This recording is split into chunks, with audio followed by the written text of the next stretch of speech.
Okay, so let me just start with a brief recap of the last lecture. So basically we are looking at random matrices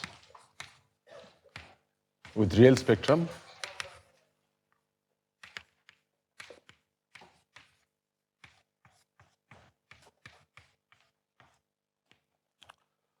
And we saw that there are these two classes. So one was matrices with independent entries.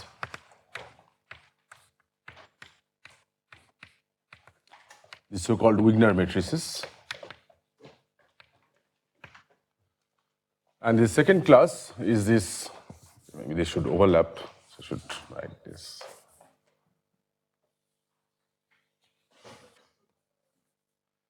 Second class was this rotationally invariant ensembles.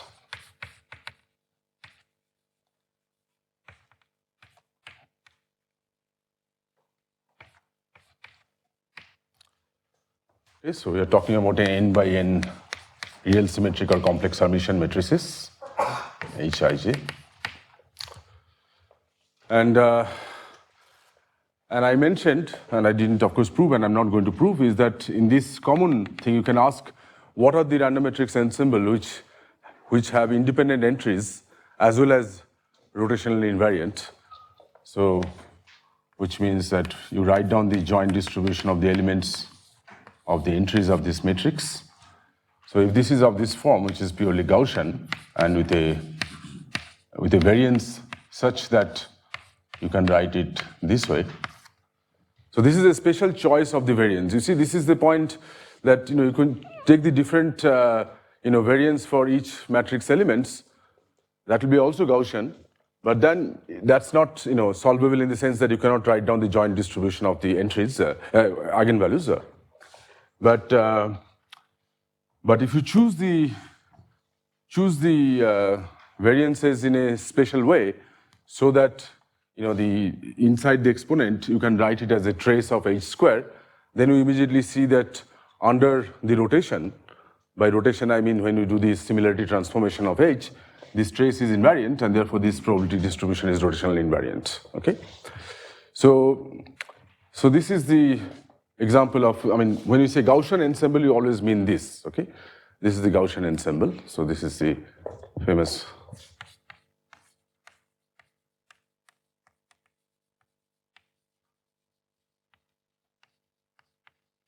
So in the case of real symmetric matrix,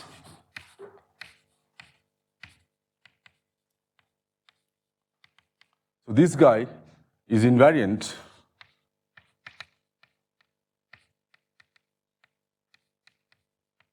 under an orthogonal transformation,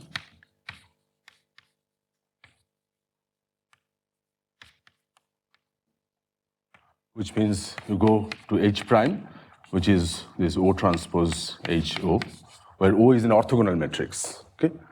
Now, in the case of complex Hermitian matrices,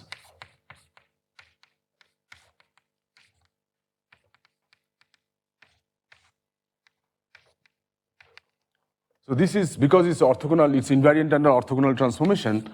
There is a name for it. It's called the GOE, which stands for Gaussian orthogonal ensemble. Okay. In the case of complex Hermitian matrices, the proper similarity transformation, here it's invariant.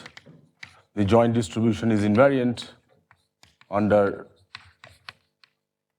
a unitary transformation. Because for complex case, the corresponding orthonormal transformation is these unitary matrices.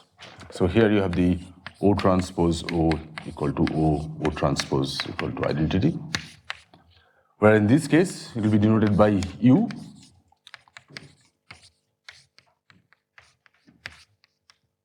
And so H prime is U dagger. Dagger means just complex conjugate and transpose. Okay, so it's a Hermitian conjugate. So this is invariant under a this object here is invariant under a unitary transformation, because again, for the same reason, the trace of h square will be invariant. And this has a name which is called the GUE, Gaussian unitary ensemble. And I mentioned yet third class, which I did not discuss, which is this complex quaternionic matrices. I didn't even tell you what these are, but I'll just, for completeness, I'll just tell you the result. So in this case, this is invariant. The probability distribution of the matrix elements is invariant under what is called a symplectic transformation. I don't have time to tell you what is a symplectic, but you can read up in the Wikipedia. It's a similar orthogonal transformation.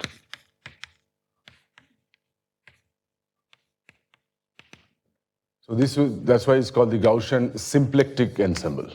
Okay? So these are the three classical ensembles of Gaussian matrices: Gaussian orthogonal, GOE, GUE, and GSE. If you see any paper in condensed matter or with random matrix applications, or any papers on random matrix theory, you'll often come across these three words: GOE, GUE, GSE, and it means essentially that the joint distribution is such, it's Gaussian and it's trace of h square. Okay. All right. So this is one example of a rotational invariant ensembles, but you can take other examples.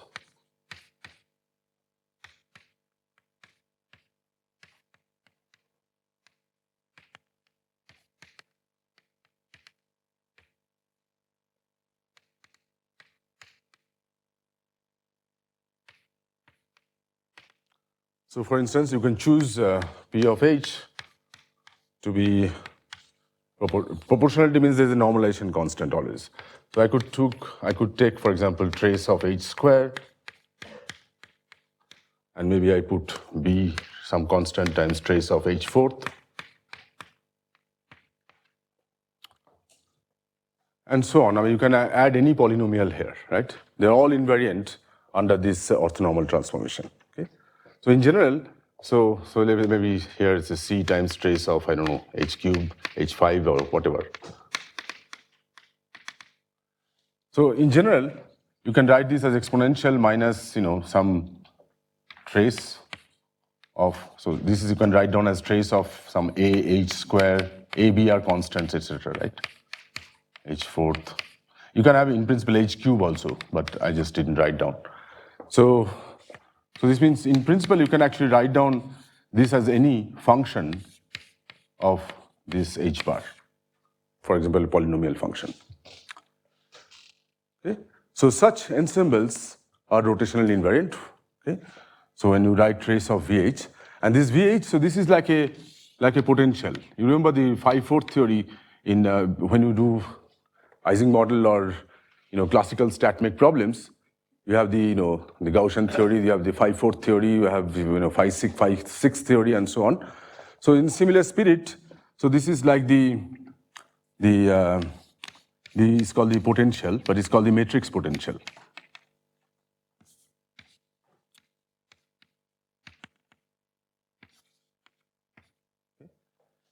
And when you have a rotationally invariant ensemble with some V of H, in general, these are called matrix models. Matrix models means that you give me the V and that defines a model. Okay, so these are, in literature, these are called matrix models. And these matrix models have been very important. I mean, in high energy physics, in gauge theory, and in string theory and other places, but in statistical mechanics also. And so these are the sort of two main classes of ensembles that we talked about, and the important thing, as I said before, the difference. Okay, so there is only one guy which is both independent entries as well as rotationally invariant ensemble, and this is the Gaussian ensemble. And simply because this trace of h squared, which is like this sum of the squares of the matrix elements, and because it's e to the power minus the sum of variables which you can write as a product of exponentials, so that means they decouple. which means that this is also same to say that each of the entries we can choose independently from some Gaussian distribution. Okay. Now it turns out that this is the only example. Gaussian is the only example which has this property. That is, so there is only one class of matrices which are both independent entries as well as rotational invariant ensembles, and I mentioned that this is called the Porter-Rosenwig theorem. Okay, I would not prove this.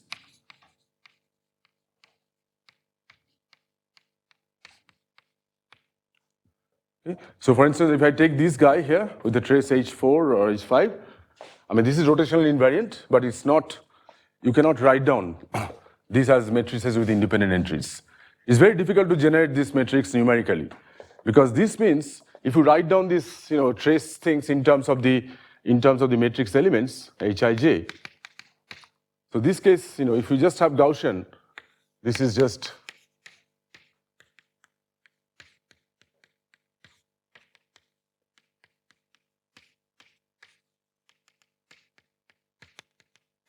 okay, so it decouples, right?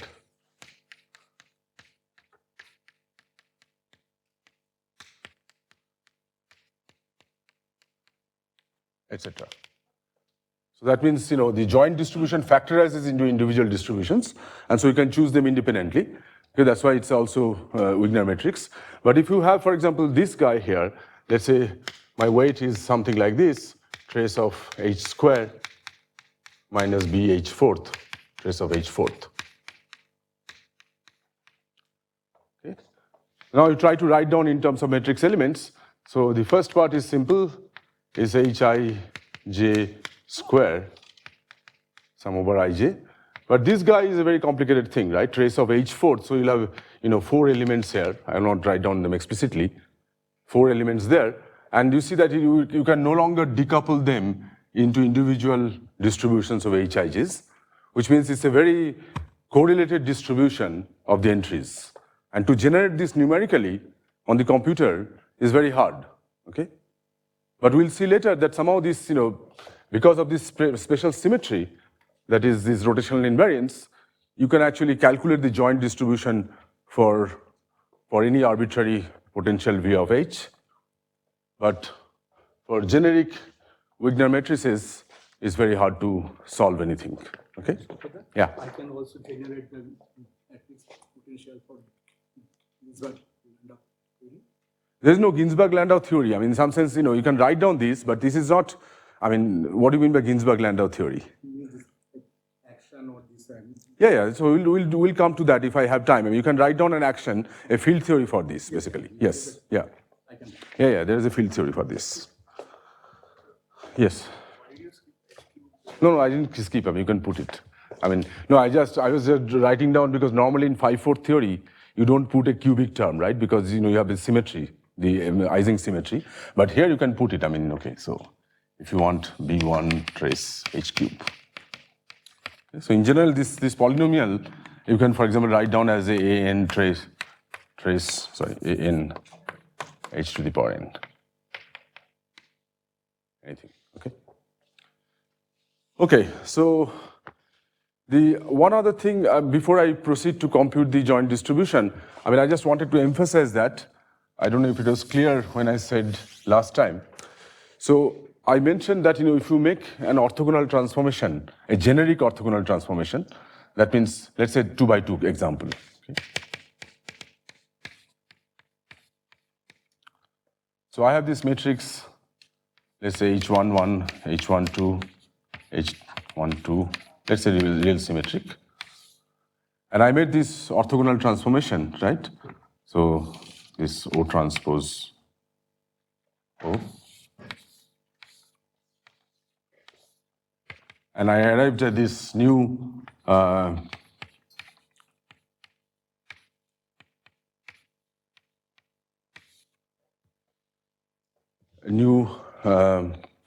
new matrix, which is also real symmetric.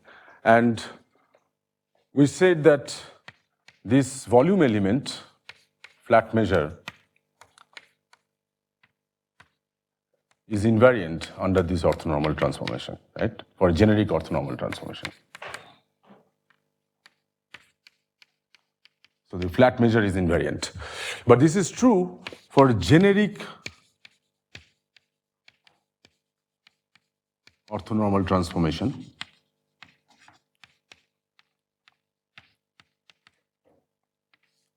I want to emphasize on this word generic.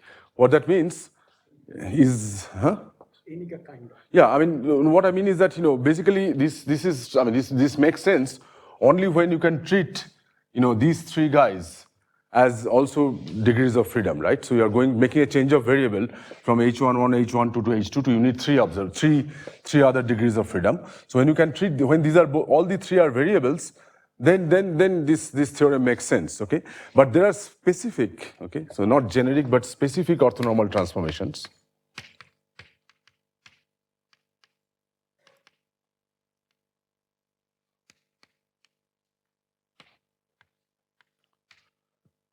Which may not have this property. For example, just to give you an example, and which will come up later, that, suppose, I know that there is one specific orthonormal transformation which diagonalizes this matrix, right?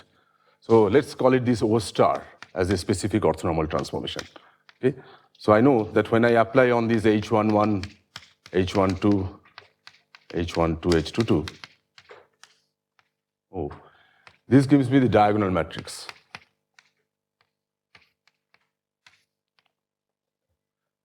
But for this specific orthonormal transformation, you see this element, you cannot treat it as a variable.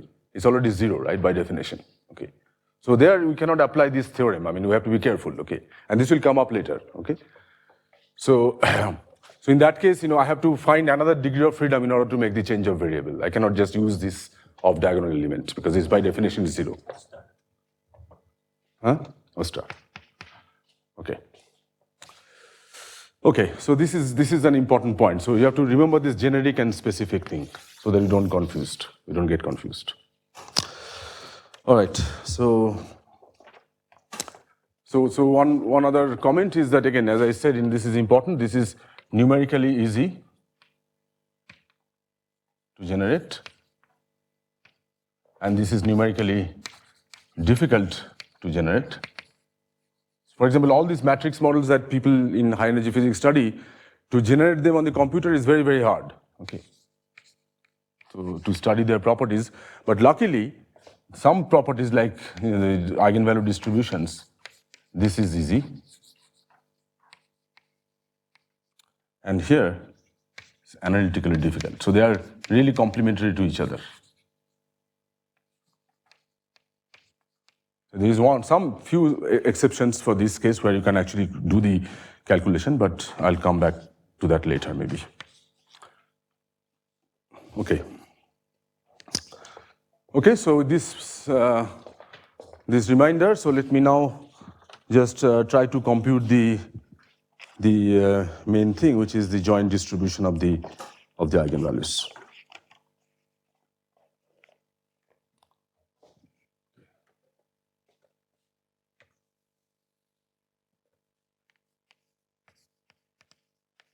This is really, as I said, I said it again and again, that this is the central point of random matrix theory, and it's not always easy. Okay.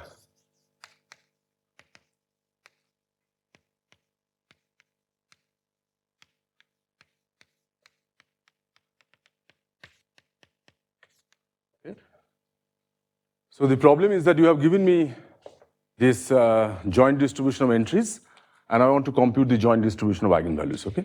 So first thing is, I want to look at, as I said, you can do it only for rotationally invariant ensembles.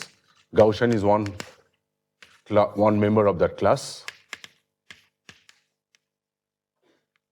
And we'll try to understand why, for such cases, we can compute this joint distribution, okay? So we'll just first focus on just the GOE, Gaussian orthogonal ensemble. So we take a real symmetric matrix, and we want to diagonalize it. And so what I'm given is this P of H is proportional to exponential -1/2 sigma square trace of H square. Let's do the Gaussian, and then rest of the thing will be very easy to generalize this. Okay? If you understand this, it will be already something. Okay, so this is given to me. And I want to, from this, I want to compute. So given this,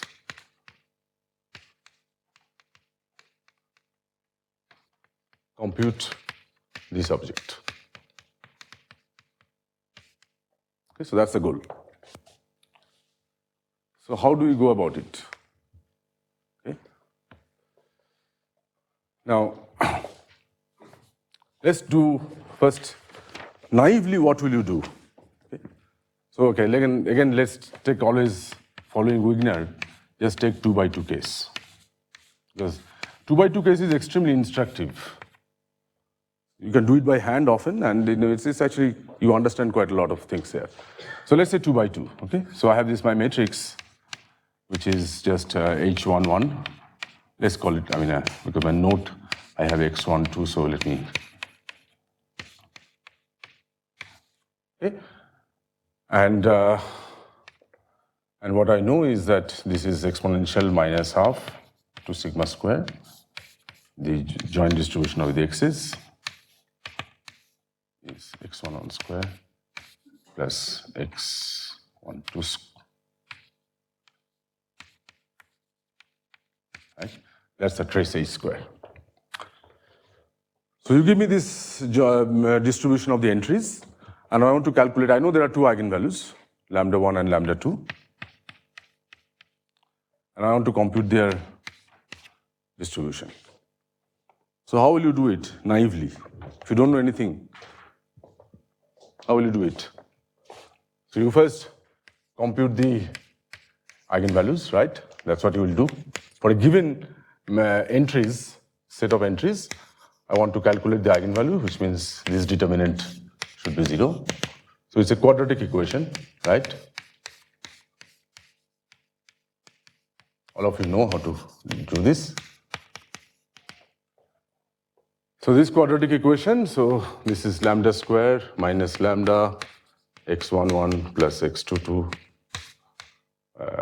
plus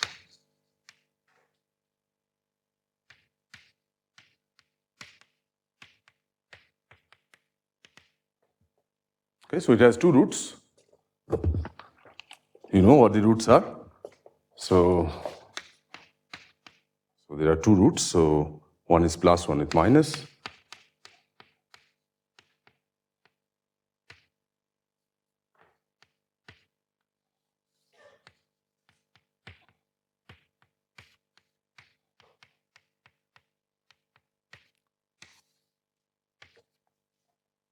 Okay, so one is lambda 1, the other is lambda 2.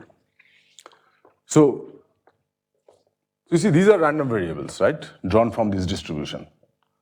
And these 2 eigenvalues, they are functions of these random variables.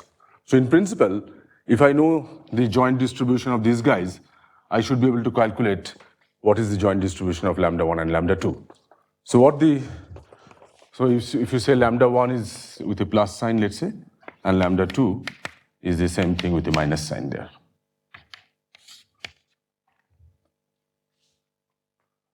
So how do you compute this? In principle. So this will be basically you have to do this integral.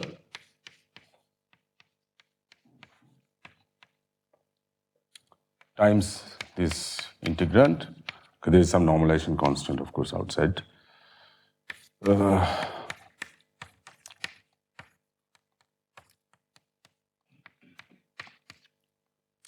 Times I have to stick in 2 delta function, right? So delta, this guy would be x11 plus x22 plus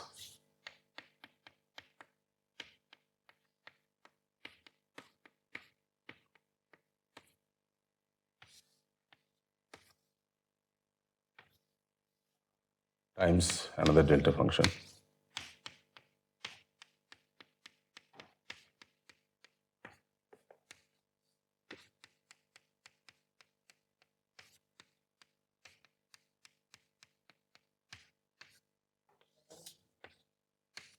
Yeah?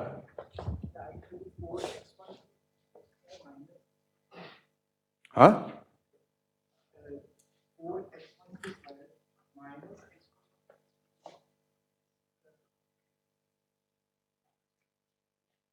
Yeah, but I've taken out the, so this is, you should work it out. This is b square minus 4ac, right? So this square minus 4 times of that. Then there's a cancellation. You should work it out, okay?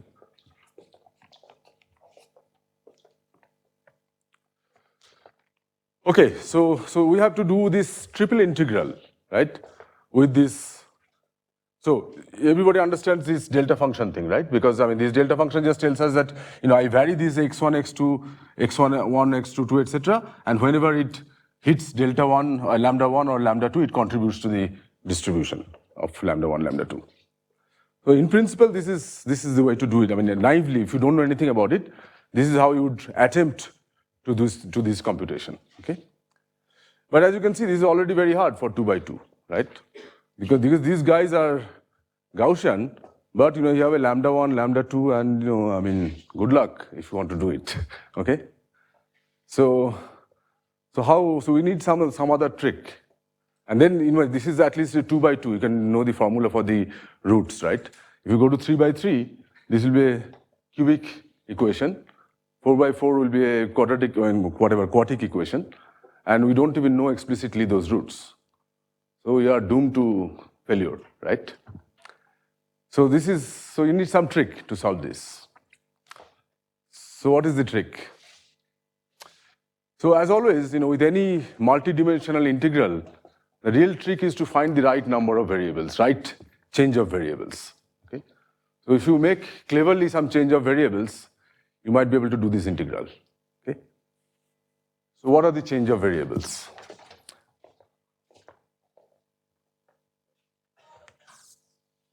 So, doomed to failure.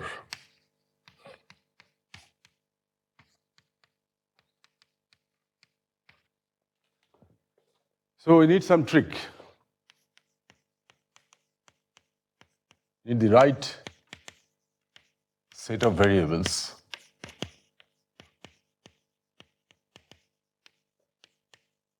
to change.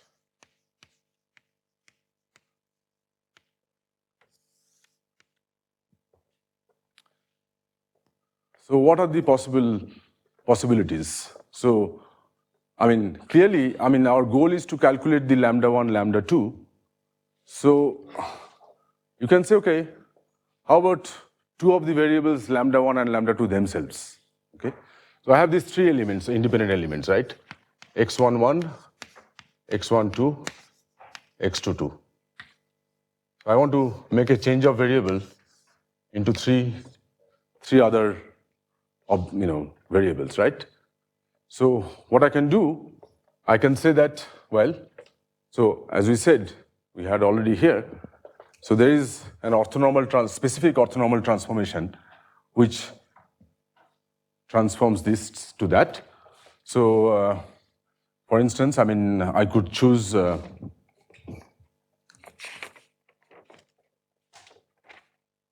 and we know what this, how you can parameterize this O star.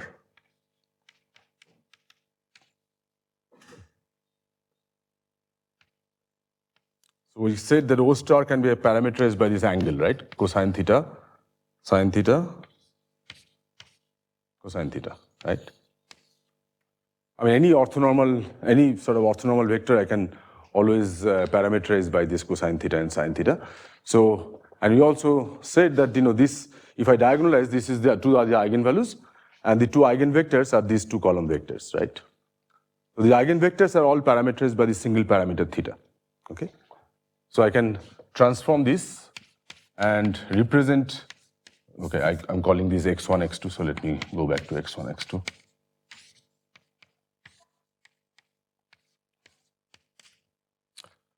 So this will be O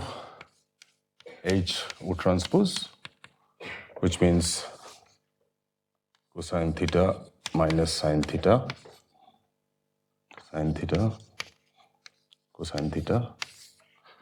Then I have this matrix lambda 1, 0, 0, lambda 2 times the transpose of this.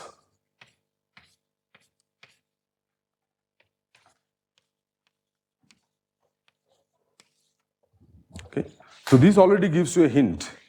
You see, these guys, there are three independent variables, and I have 2 here and theta, right?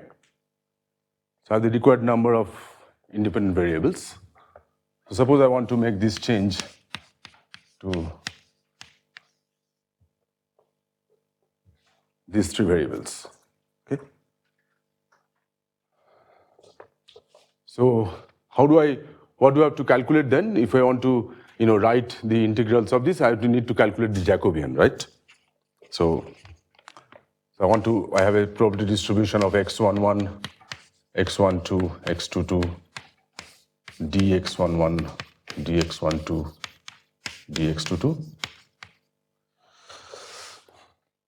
So for the Gaussian case, this is, I am not writing the normalization factors, 2 sigma squared.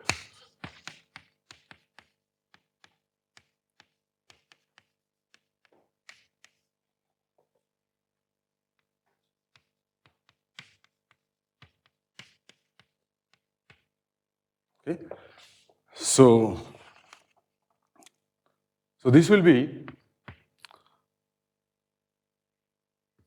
so I want to write this, express this in terms of these random variables. So what we have to do is to, whatever function here, you have to express this in terms of these lambdas, okay? So what is this?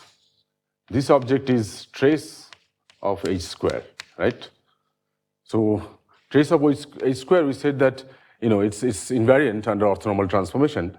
Therefore, this is just lambda 1 square plus lambda 2 square. Agreed? So here, if I want to write this object there in terms of lambda 1 square and lambda 2 square, it's just this. Okay? But then I have to express also this d lambda 1, d lambda 2, d theta. And I'll have a Jacobian here of the transformation, right, of this change of variables.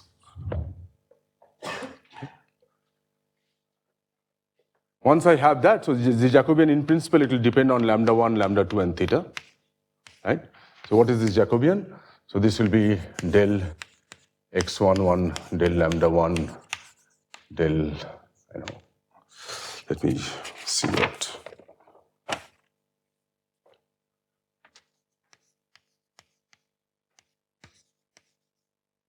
Okay, for some reason I call it 2, 2. So it will be 3 by 3 matrix, right?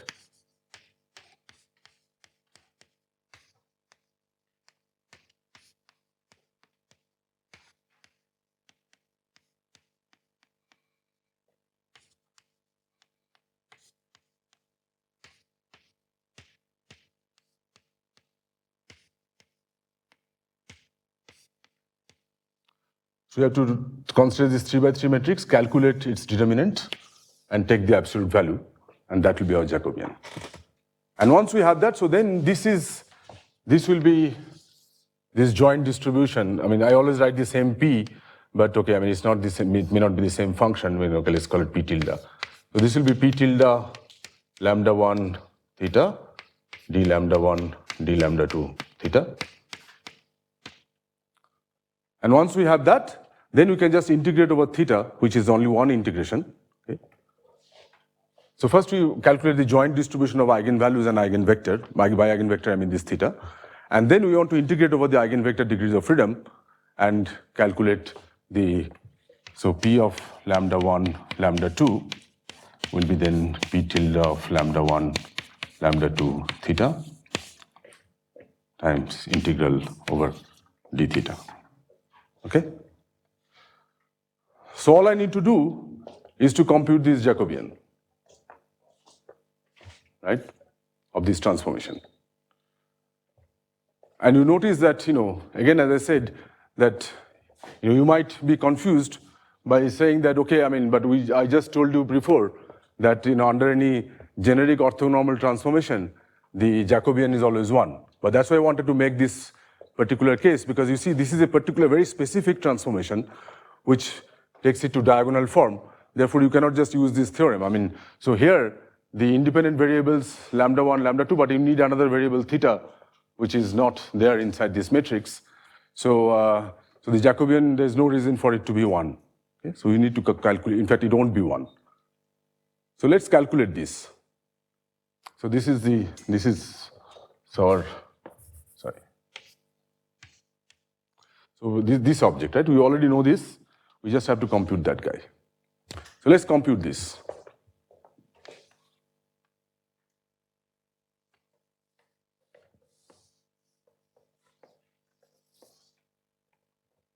So it's a very simple calculation. Everybody can do. So what is this? So here is the relation, right? X, 1, 1. So you just have to do again the matrix multiplication. This is a 2 by 2 matrix, so you can do it by hand, trivially. Okay? So this, I mean, please do it. I mean, I wouldn't do it in these things, but I just write down and then take the derivative to calculate the entries of the Jacobian matrix, right? So what are the answer?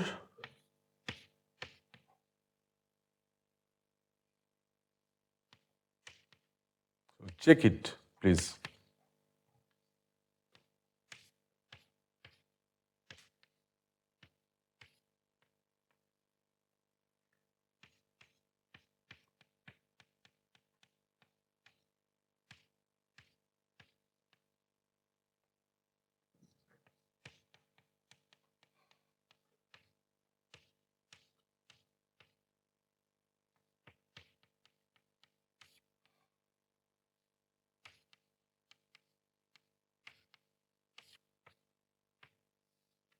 It's a 3 by 3 matrix, and this is the Jacobian.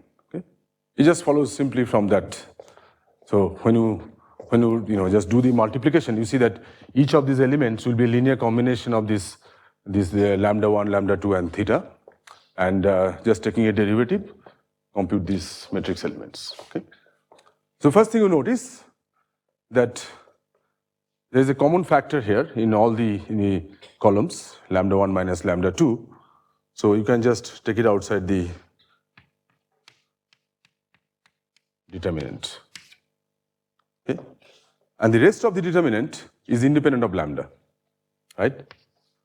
It's just whatever, just take out this factor outside. Okay? I won't write down this. But this determinant you can compute very easily, and this will be just 1.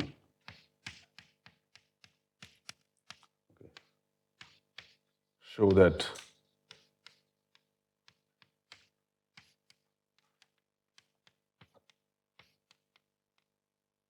I mean, it doesn't matter, it will be some constant, and this constant anyway you can absorb in the normalization constant here, so it really doesn't matter, but basically it's independent of lambda 1 and lambda 2.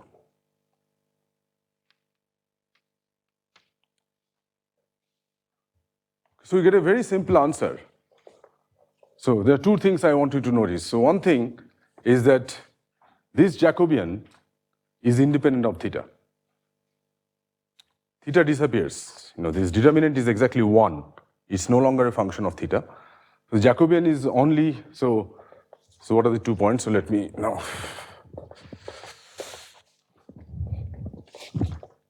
So remarks.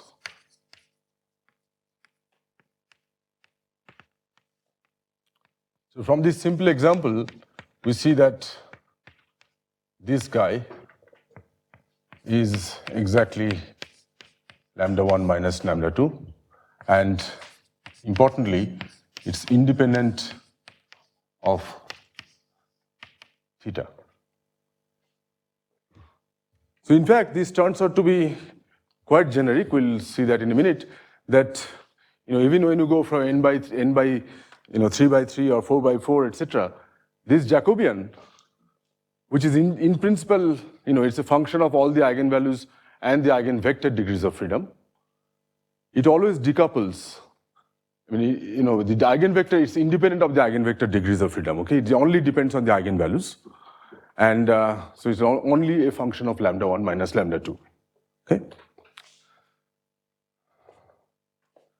So therefore, let's write down our p tilde lambda 1, lambda 2, theta is therefore up to a normalization constant exponential minus 1 over 2 sigma square lambda 1 square plus lambda 2 square times lambda 1, sorry, there's no product here yet, absolute value of lambda 1 minus lambda 2. And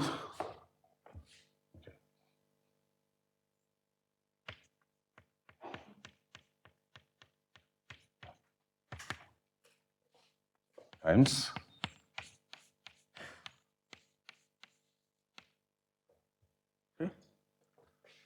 so now all I have to do is to calculate my joint distribution is I just have to integrate over theta, right?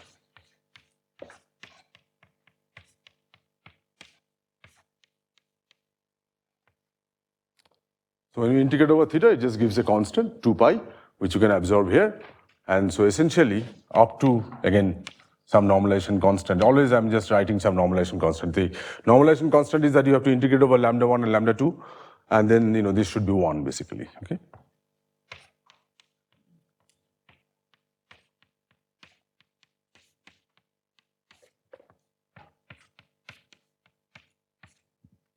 So in the end, you get a very, very nice and simple answer. It looks horribly complicated, that triple integral, but once you do this trick of finding the right set of change of variables, and you can actually reduce it to a very simple form for this joint distribution. And what it says is that the eigenvalues, so this part, which comes from the the function p of h, the trace of h square. So this part is very simple. You can write down this as a function of the lambda 1, lambda 2. And there is an additional part which comes from the Jacobian. And this is very important because if you didn't have this part, imagine that you didn't have this part, then you see that the joint distribution will be just factorizing into individual Gaussian distribution of the eigenvalues.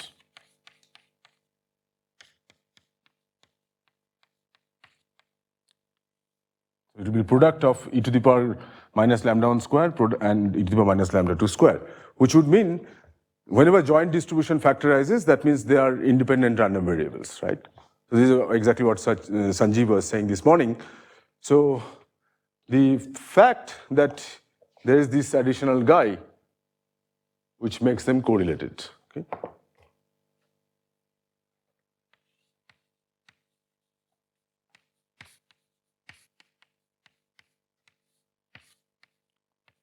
Moreover, interestingly, what you find is that it's lambda 1 minus lambda 2.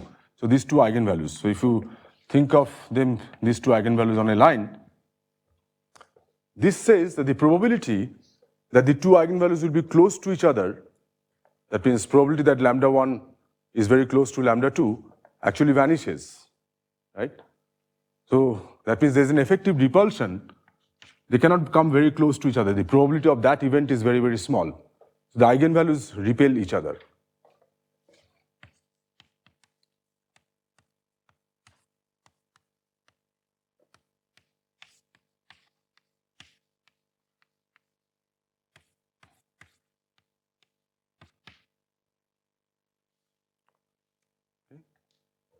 This is no longer true.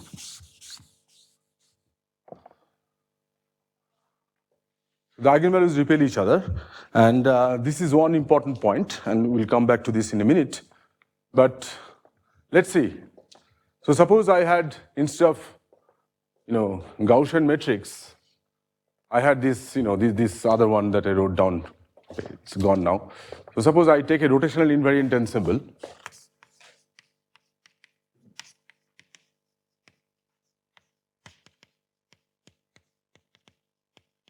Again, let's think of 2 by 2 since I'm doing that. But now suppose that I say that the probability distribution of the H is not Gaussian, is just, let's say, trace of H square minus, let's say, B trace of H fourth.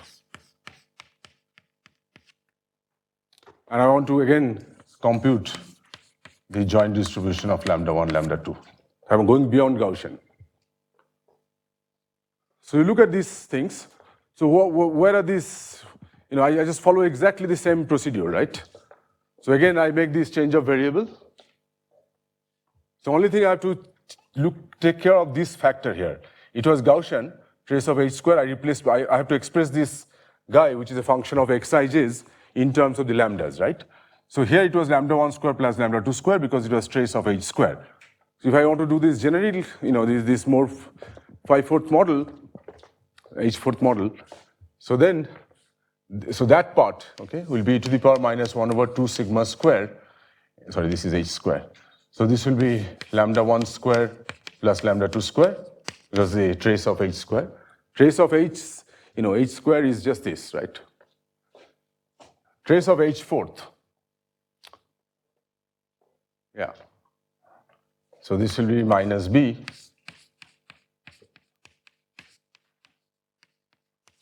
Okay. But the Jacobian is going to be exactly the same, right? It's not going to change. The Jacobian, therefore, will be lambda 1 minus lambda 2. Okay, there will be again some other normalization constant. So you see, that's why I wrote it, and in fact, this you can take any v of h, okay? So then, if I take, instead of this, if I take any v of h,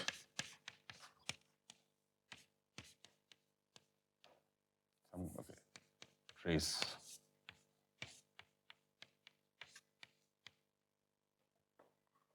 So I can just, all that changes is the outside factors, right? So therefore, for this case, also, it will be again, okay, so up to some normalization constant, it will be exponential minus v of lambda I, sum over I,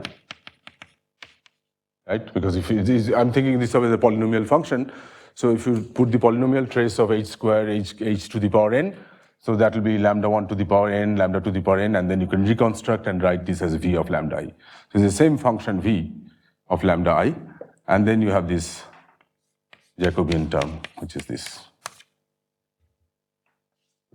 Okay.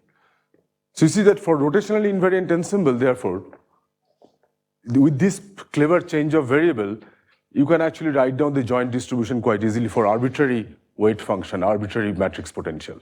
Okay. So this is the power of the rotational invariant ensemble. You couldn't do this for the Wigner matrices, that is matrices with independent entries. Okay. So this is sort of important to.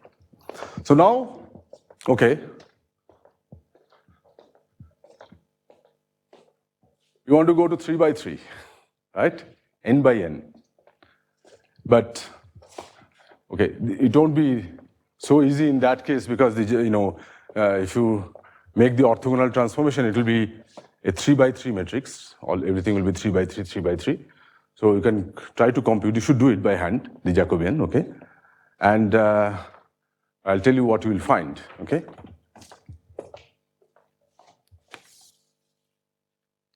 So let's say 3 by 3. And let's think of just the simplicity, just the Gaussian case.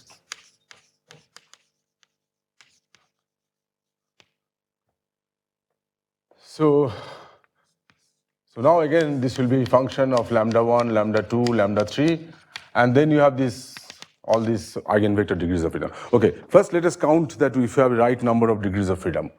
Okay, so for n by, okay, let's do the n by n case. So n by n matrices, so your H I J matrix was this guy, right? So x11, x1n, x22,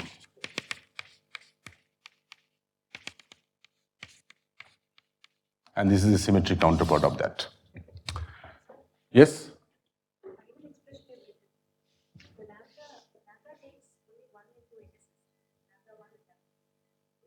Oh, sorry, you're right. I anticipated the result for general n. Okay, so how many degrees of freedom we have here? You have said that already, right? Number of degrees of freedom is n into n plus 1 over 2. Okay. Now I want to change to this set of variables, right? So I have for n by n, I have n eigenvalues, right? I need, so that's n. To make this change of variable, I need how many more degrees of freedom?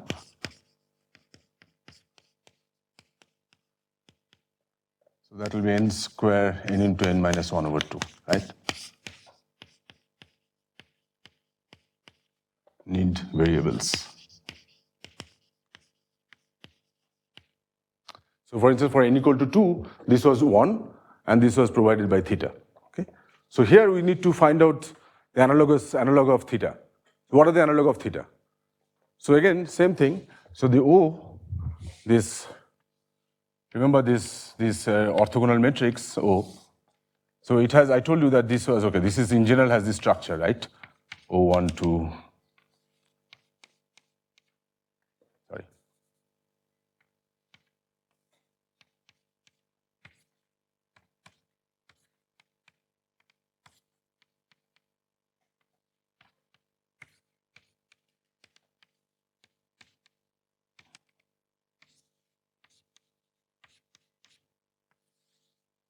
That's the matrix, right? So how many degrees of freedom here are independent? So I told you these are eigenvectors, right? Orthonormal eigenvectors. Orthonormal means they are perpendicular to each other. That means if you take the product of any two, there will be 0, right? And plus you have the normalization condition, which is the sum of squares of these guys to be 1. Right? This is like quantum mechanics, right? Eigenvectors. So let's see, so I have total how many degrees of freedom here? How many variables are there? It's n square, right? So counting degrees of freedom.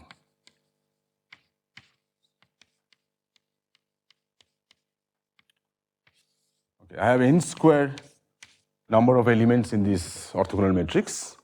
And how many relations I have? I have to subtract those number of relations, right? Constants, to find out how many degrees of freedom I have. So how many relations I have to subtract? How many you have? So let's say I first fix this guy. So his orthonormality is 1, plus, orthogonality is 1, or no, orthonormality is 1, and orthogonality is with the rest of the n minus guys, right? So it will be total number of relations I'll have n, right? One sum of squares is 1, and the other is the product with any other guys is 0. So for this guy, it's n. Now if I concentrate on this guy, so this guy is sum of squares is 1, right? Orthonormality. And then orthogonality, this we have already considered. So this I have to consider the rest of the guys. So it will be n minus 1. Then n minus 2, 1.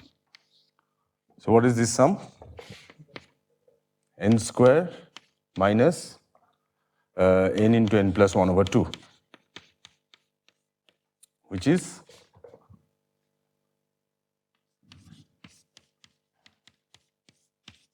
right? So this is exactly the number of variables we need, okay? So I can then make my change of variable to lambda 1, lambda 2, lambda 3, lambda n. Okay, so let's n by n. So those are the eigenvalue degrees of freedom. And then I have this, independent number DOIJ variables, yj variables. But I have to choose only n into n minus 1 over 2 of them.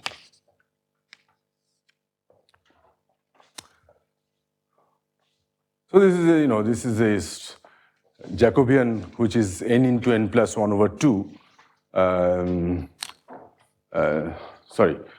So the dimension of this matrix, therefore, is so you have to basically compute this matrix, right? So this will be n by n matrix, Jacobian matrix. So how do we calculate this? Okay. Again, I mean, this is a little bit, proof for general n is a little bit complicated. I want to avoid that, but I just will tell you the result. So the main thing is the following.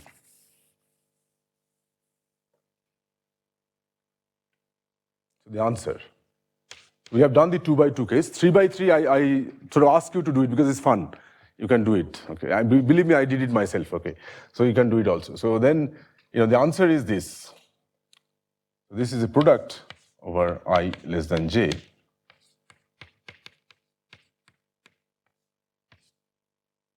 Okay.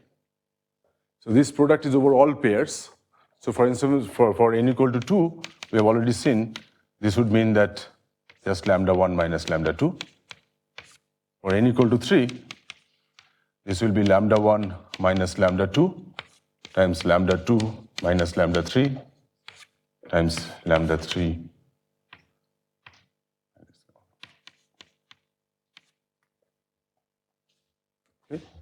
and so on. So each pair, there's a repulsion between each pair. Okay? So this is usually called, denoted by delta of lambda i's, and it's called a van der Monde determinant.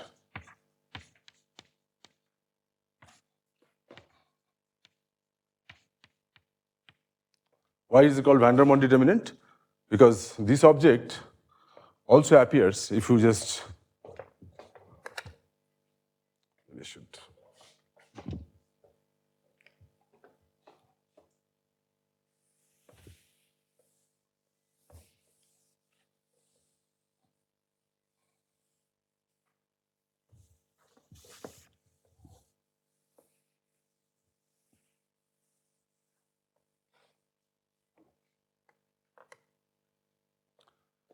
So normally van der Monde determinant is defined as this. So imagine that I take an n by n determinant. First row is 1. Second row, let's say, is lambda 1. Third row is lambda 1 square, sorry, lambda 2. No, 2.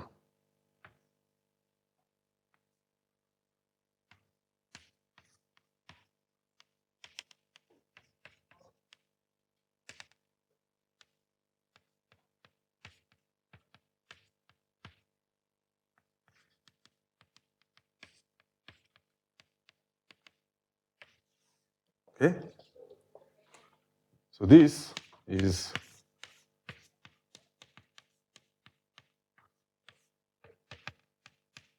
I give you an exercise. So such a determinant is called van der Monde determinant, and you can evaluate this determinant, and this is just product of these pair factors, lambda I minus lambda j. Okay. So yeah. Yes.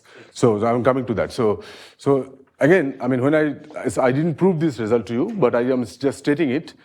But the important point is that again, this Jacobian is independent of the yj's. Okay. So basically, what happens is that if you write down, I mean, I cannot cross this, right? So in general, if you write down this joint distribution, I mean, this is I'm denoting by tilde, right? Lambda n, and then you have all these yj variables. So in general, this will be e to the power minus 1 over 2 sigma square trace of this v of lambda, so v of lambda I. So now it will be 1 over I equal to 1 to n, right, with some normalization constant here. And then these Jacobian factors,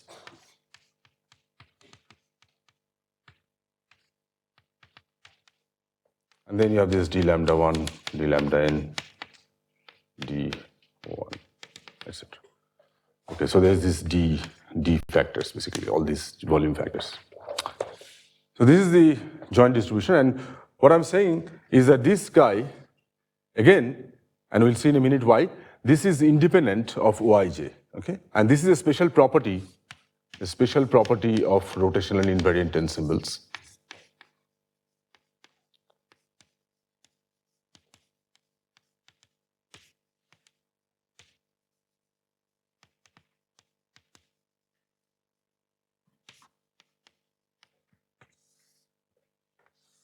Special property that J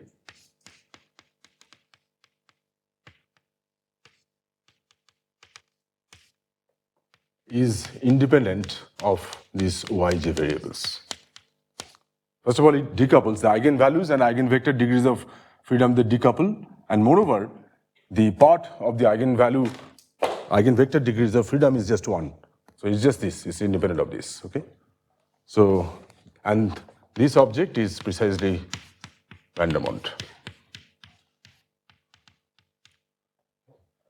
So therefore, the joint distribution of lambda 1, lambda 2, lambda in n is, you just have to integrate over this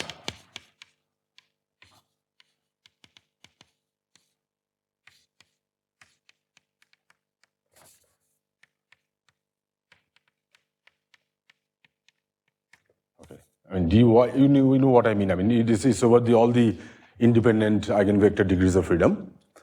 And when you integrate because of this decoupling here, see, so essentially what comes out up to normalization is just, so now it will be 1 to n.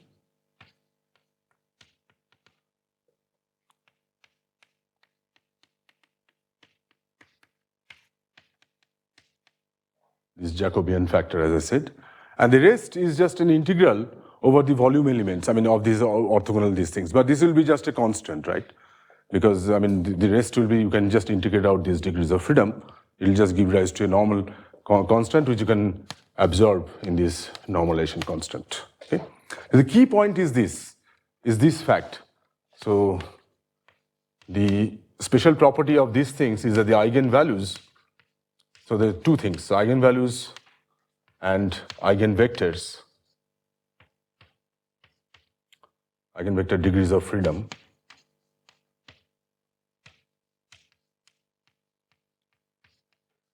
decouple. And the second point is that there is no explicit dependence on the Yj variables, okay? So that means the eigenvector degrees of freedom, they occur with uniform probability. So all the eigenvectors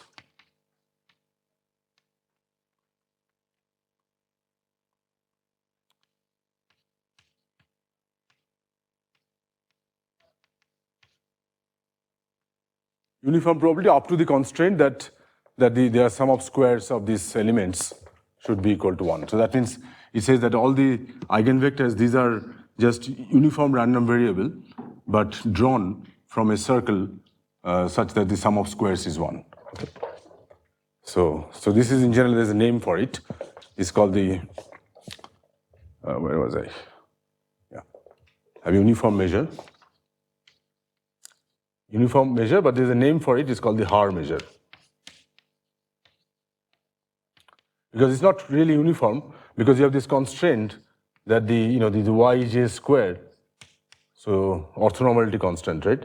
So which means that if I sum over all I equal to 1, sum of the elements square equal to 1. So that's like, these guys are uniformly distributed over a circle, and such that their square of the distances is just 1. It's like if you take 2 points, x square plus y square equal to 1, it's on a circle. So this will be an n-dimensional circle, basically. Okay? But otherwise, they are uniform. So these are the two key points, that the rotational invariant ensembles, eigenvalues and eigenvector decouple, and on top of that, the eigenvectors have uniform measure. Okay? Anyway, this point is not so important for calculating the joint distribution of eigenvalues, because even if it had some function of y's here, okay, ultimately you are going to integrate over the y variable, so you don't care, it will be just a number.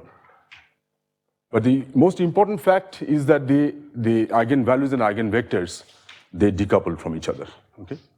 Now, why does that happen? I mean, can we sort of, without doing calculations, can we sort of anticipate that?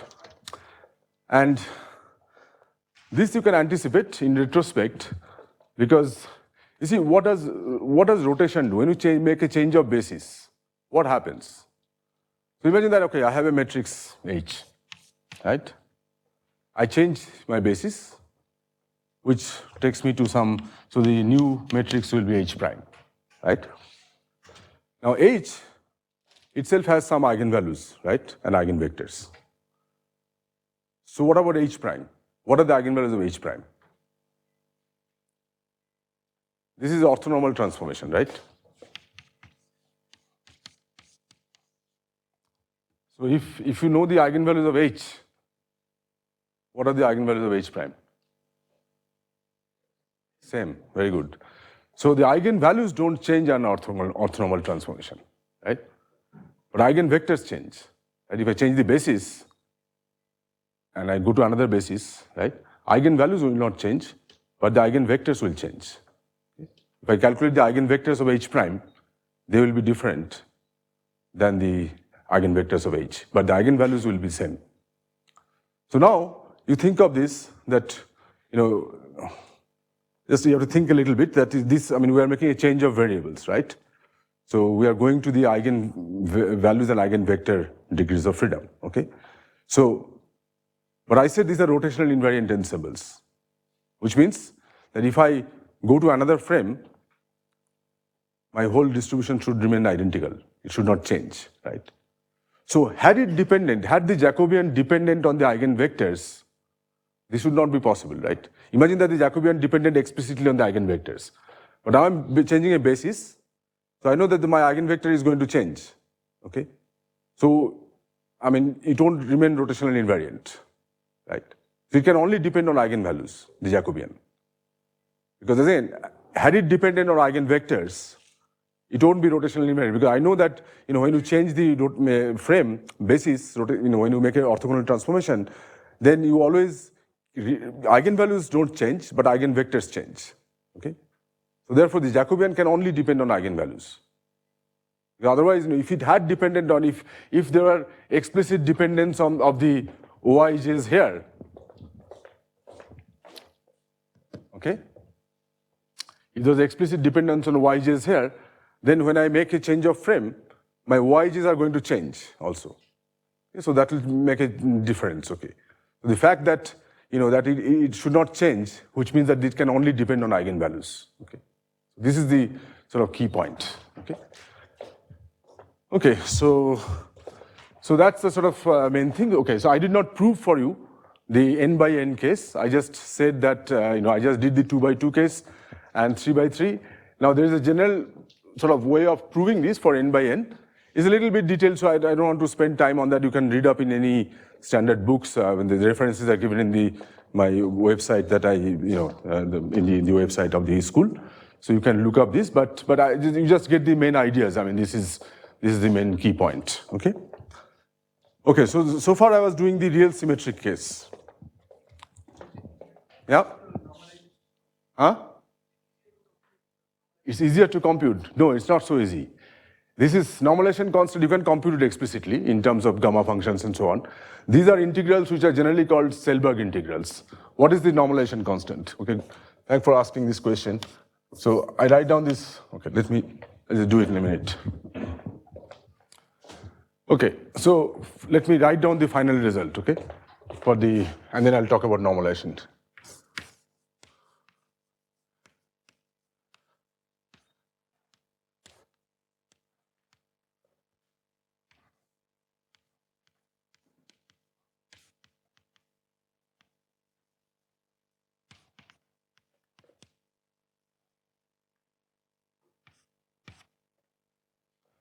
So here, you had given me the joint distribution of the entries, which was proportional to exponential minus some trace of V of H, where V of H is a polynomial Taylor expandable function. And then I wanted to calculate the joint distribution of eigenvalues. And this joint distribution of eigenvalues, as you've just seen, this is a normalization constant.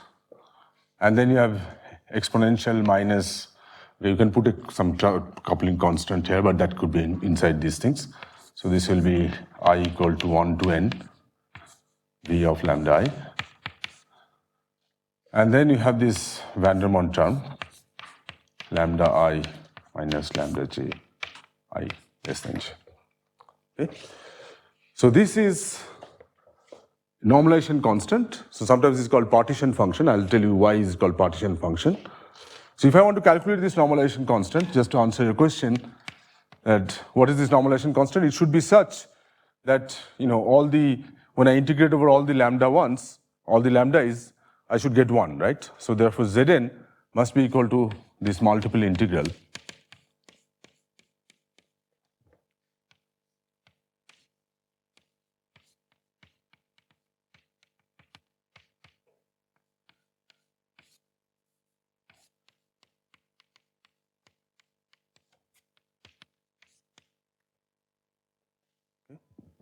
going from minus infinity to plus infinity. Now, in general, for arbitrary v of lambda I, these are not easy to compute these integrals, okay? But for the Gaussian case, when you take v lambda equal to lambda square over 2, let's say, okay? So then these type of integrals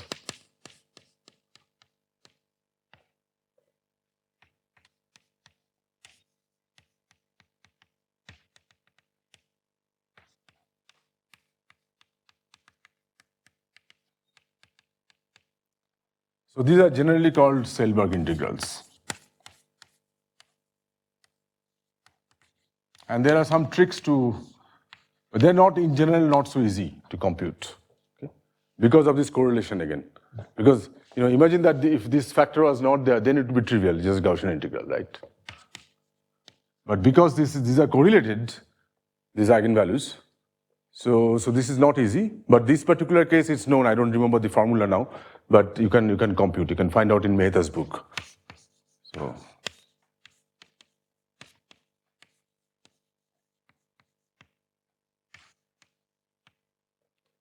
But anyway, for us, we'll see later on how to do this for large n, because that's what is most interesting. But for the moment, we don't really need this for this function, this partition function here. So we have this. Okay. Now, before I go on, so this is the real symmetric case. So what about the complex Hermitian case?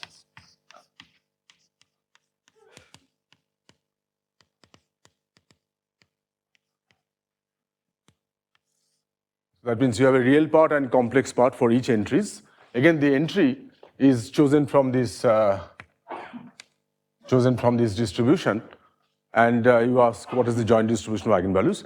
So please do this exercise, that solve the 2 by 2 case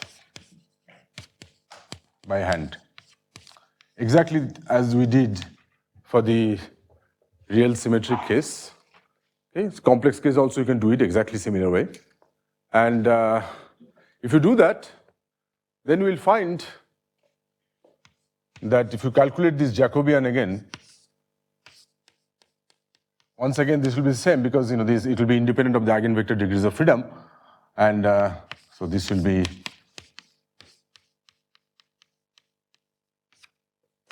and it turns out that this will be just lambda 1 minus lambda 2 square. In the real symmetric case, we had just one absolute value of lambda 1 minus lambda 2. For the complex case, it just becomes lambda 1 minus lambda 2 square. Okay?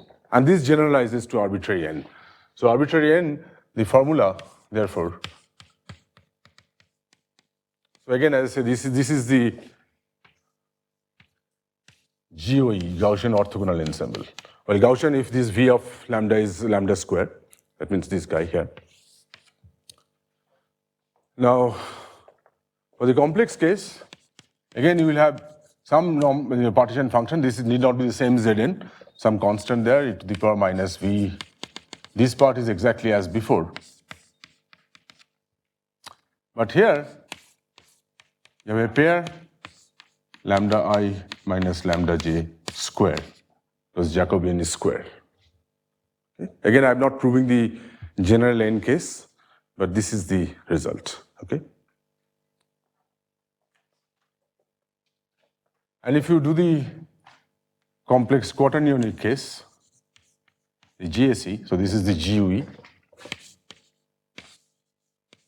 Again, GUE when V of lambda is just lambda square, Gaussian case. So complex quaternionic.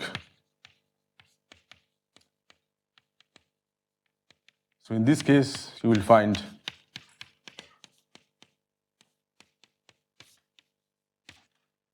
let me call it, this is Zn of 1 just to, and this is Zn of 2. This 2, 1 stands for the power of this guy. So this will be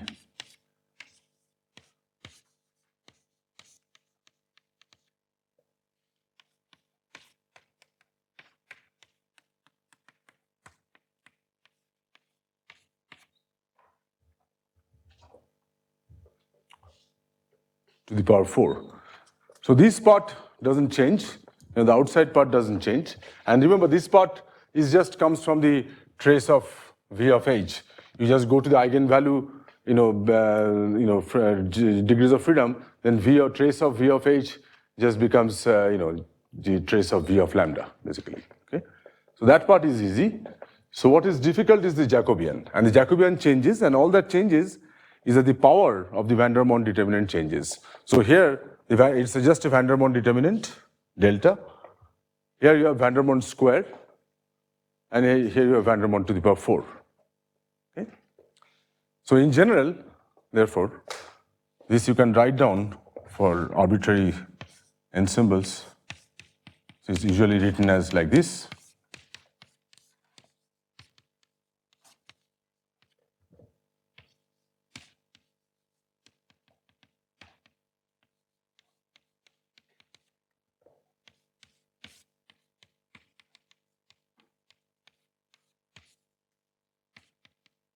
We'll see in a minute why I write it this way, where the three classical ensembles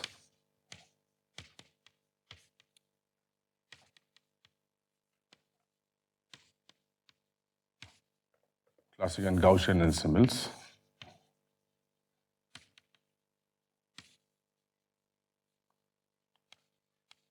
actually three classical ensembles, real symmetric, complex Hermitian, and complex Quaternionic. So this beta is called the Dyson index.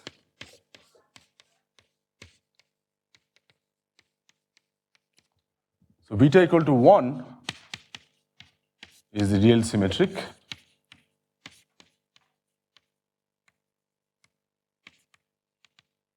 Beta equal to 2 is complex Hermitian. I mean, if the potential is quadratic, then this will be GOE, this will be GUE, and beta equal to 4 is this complex quaternionic. This is called the GSE for Gaussian weights. So this is one of the central results of random matrix theory, and so what you see is that this power of the van der Monde is actually quantized. It takes values 1, 2, and 4 only in these three classical ensembles. So you can ask, are there other matrix ensembles with other values of beta? Okay? It turns out there are. Okay. So maybe I'll just give one example, and then, or maybe I can give this example later because I want to just discuss a little bit about this interpretation of this physics of these things. So in general, this is called the generalized beta ensemble. Okay. So, all right. So I've not given you the full proof of everything, but I've just just indicated to you how it comes about the proof. Now you can, if you go back and read the books or papers, you will understand if you're interested. But now. Let's see, once you have this, so we have integrated out the eigenvector degrees of freedom completely, right? And we have seen that the eigenvectors, they are just uniformly distributed elements. Okay. So there are two small remarks I want to make. So let's see.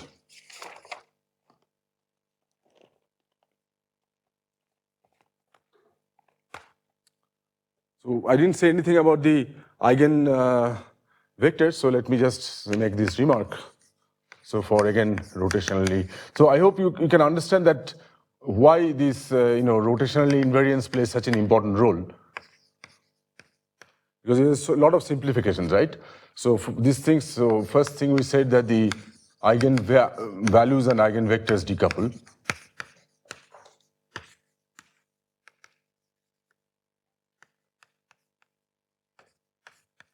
This is the most important and crucial point.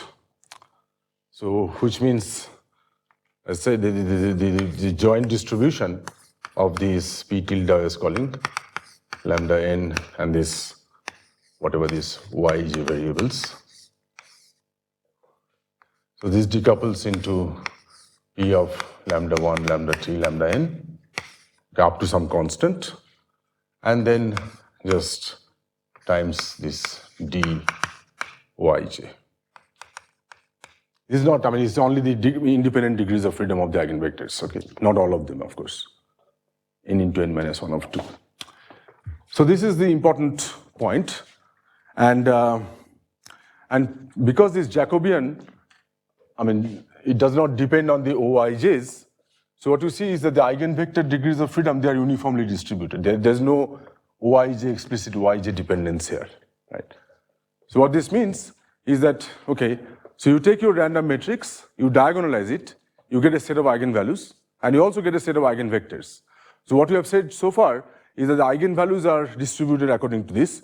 So you can ask, what about the eigenvectors? Okay, a typical eigenvector, take any eigenvalue lambda and look at the corresponding eigenvector, right? That means you look at remember this matrix O11, O21, and so on, right? So I take lambda 1, for instance, I look at the first eigenvector, and I can ask, okay, these are also random variables, obviously, and how are they distributed, right? Typical eigenvector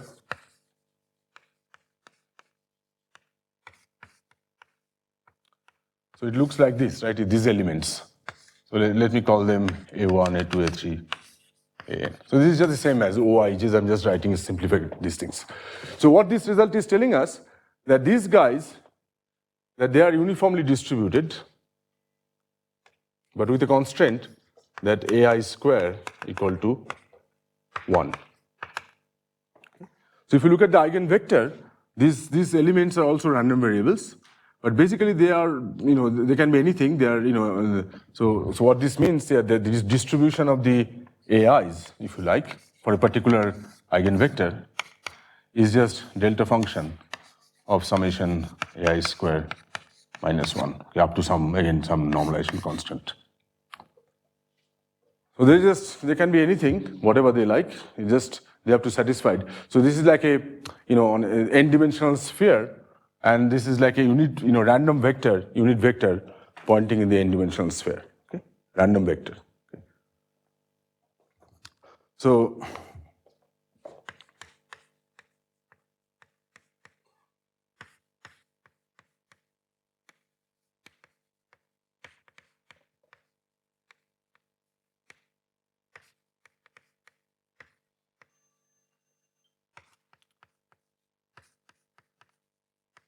I'll finish. So typically, if I ask you that, okay, they all occur more or less equal probability, except that the sum of squares is 1. Okay. So what's the typical value of any of them? Let's say A1. It cannot be too big because the sum square is 1. So typically, it will be of order 1 over n. Okay, or order 1 basically, maximum order 1. It's much less.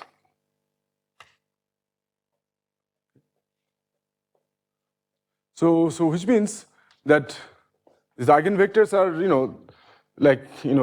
this is what is called the delocalized.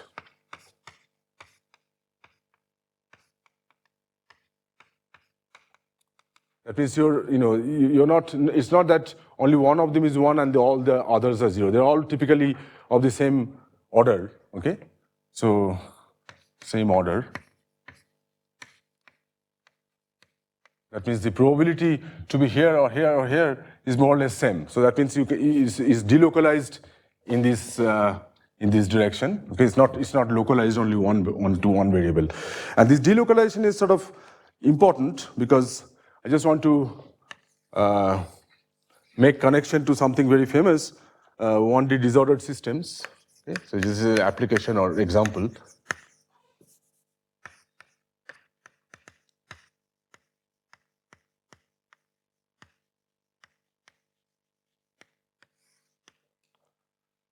So what I was doing, so here, okay, I'll first write down on 2 columns is GOE, and here I'll call what is called the Anderson model.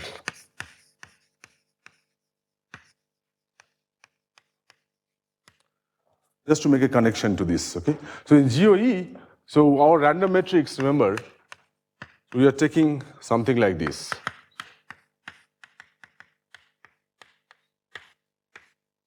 the bracket notation, this is the Hamiltonian, and Hij is this matrix which is random, right? But here it's, remember that this is Hij is n by n matrix. So imagine that you have n sides of a lattice, on a periodic lattice, let's say. On a one-dimensional lattice of n sides. And what this is telling you is like a mean-field Hamiltonian. It involves all pairs, right? I mean, Hij, so these Hamiltonian matrix elements, it involves all sides I and j. So I denote these sides, basically. Okay? So this is a mean-field Hamiltonian.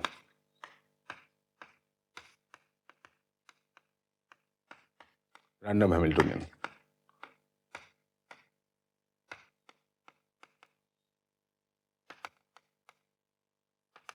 Mean field because every pair Ij of every pair of sides are connected to each other by these Hij matrix elements. Okay. In contrast, in the famous Anderson model, it's only nearest neighbor. So this is like exactly like what Joachim was saying for his Wright-Fisher model versus Moran model. So Anderson model is written like this. Okay, there's this additional. This V is not the same, let's call it U. Okay. So what this Anderson model says is that you have the lattice sides. So the Hamiltonian only, there's a hopping term, it connects between side only nearest neighbors, I and I plus 1. Okay. And then you have this on-site random potential at every site. Okay. This is your quantum Hamiltonian. So there's a hopping which connects these different sites elements. And there is this random, these things. So if I want to write it in this form, I can write it in this form.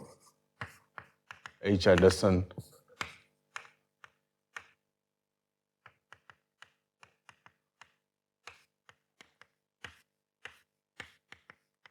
So then this matrix Hij for the Anderson model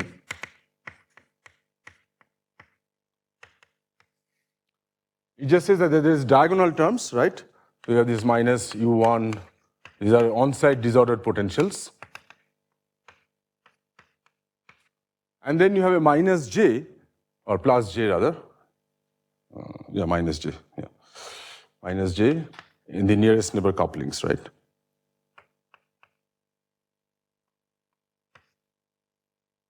It's a tridiagonal matrix. And 0 outside, 0 outside. Okay. So any lattice model, like this disordered lattice model, you can put it in this same form as we write quantum Hamiltonian, except that this random matrix that appears in Anderson model is actually a tridiagonal matrix, where these diagonals are the diagonal disorder, and these are usually constants. Okay.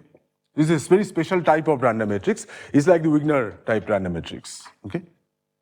Whereas here, what we considered is that we have a full matrix. All the matrix elements are there, and they are taken from Gaussian distributions. Okay, so that's different. So this is the GOE, and this is the Anderson model.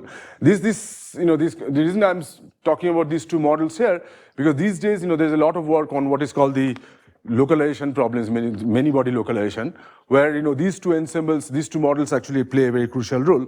And what happens in the 1D disordered model, Anderson model, if you look at the eigenvectors of this Hamiltonian, so the eigenvectors, again, that means you want to just look at this eigenvector, and now this index here, just the site index, right? Lattice site index, it goes from 1 to n.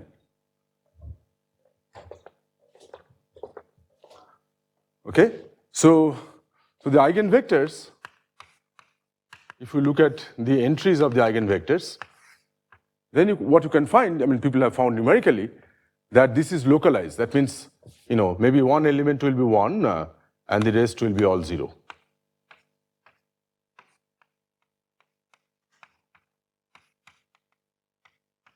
Localized means the probability that you will find your electron at site I, let's say, here, is almost 1 and 0 everywhere else. That means the position of the particle is highly picked around site 1, so it's highly localized. Whereas here, in this GOE, mean field Hamiltonian, you see they are all uniformly distributed. That means the position distribution will be a uniform distribution, flat distribution. Okay? So it's delocalized. Okay? So this is an important property. The fact that in random matrix theory that things get delocalized, eigenvectors, this is also a consequence of rotational invariance because all the eigenvector degrees of freedom occur with equal probability. And so you have delocalized. So in this case, it's totally delocalized.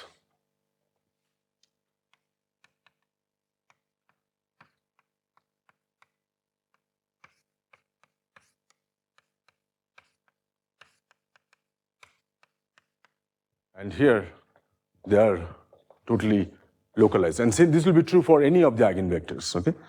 And so you can try with other things. I mean, just solving a random Schrodinger equation in 1D. In one dimension, most of the disordered ensembles, as long as you have short range interaction, this is a short range, right? That's why it's a tri-diagonal matrix, okay?